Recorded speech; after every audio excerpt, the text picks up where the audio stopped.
লাব্বাইক আল্লাহুম্মা লাব্বাইক ধ্বনি তুলে কাবা শরীফে প্রবেশ করেছে সুনামগঞ্জের জামালগঞ্জ উপজেলার শিশু রিফাত। তার পাশে রয়েছেন শিক্ষক কারি আব্দুল কদ্দুস। সোশ্যাল মিডিয়ায় ভাইরাল হওয়া সেই শিশুর কাবা শরীফে প্রবেশের দৃশ্য আবেগে আপ্লুত করেছে দেশ বিদেশের বহু মানুষকে। ওয়ালটনের পণ্য কিনে জিতে নিতে পারেন নগদ ২০ লক্ষ টাকা। Double million offer! Walton fridge কিনে পেতে পারেন ২০ লক্ষ টাকা। রয়েছে কোটি কোটি টাকার নিশ্চিত উপহার। শিশু রিফাতের পবিত্র উমরাহ পালন অনেকের কাছেই বিস্ময়। সৌদি প্রবাসী চাঁদপুরের ব্যবসায়ী মোহাম্মদ শাহজাহান মিয়ার উদ্যোগে রিফাত সহ মোট ৬ জন এবার উমরাহ করার সুযোগ পেয়েছেন। তাদের মধ্যে রয়েছেন হতদরিদ্র তোতা মিয়া, বাবা মা হারা প্রতিবন্ধী আনোয়ার মিয়া, রিফাতের শিক্ষক কারি আব্দুল কদ্দুস সহ তার বাবা মা।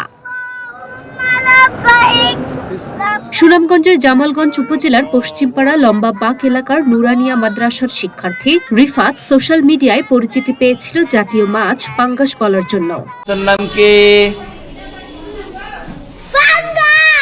সম্প্রতি কারি কদ্দুস আনোয়ার মিয়া উমরাহ করার আকাঙ্ক্ষা প্রকাশ করে একটি ভিডিও শেয়ার করেন। সেই ভিডিও দেখে আবেগ আপ্লুত হয়ে সৌদি প্রবাসী শাহজাহান মিয়া নিজ উদ্যোগে তাদের উমরাহ পাঠানোর সিদ্ধান্ত নেন। গত ৫ ডিসেম্বর তারা মক্কায় পৌঁছান। সেখানে রিফাতকে পেয়ে সৌদি প্রবাসীদের মধ্যে আনন্দের জোয়ার বইতে দেখা গেছে। অনেকেই তাকে ঘিরে সেলফি তুলেছেন, কেউ বা আবেগ ধরে রাখতে না পেরে জড়িয়ে ধরেছেন। প্রবাসীদের ভালোবাসায় সিক্ত হয়েছে রিফাত।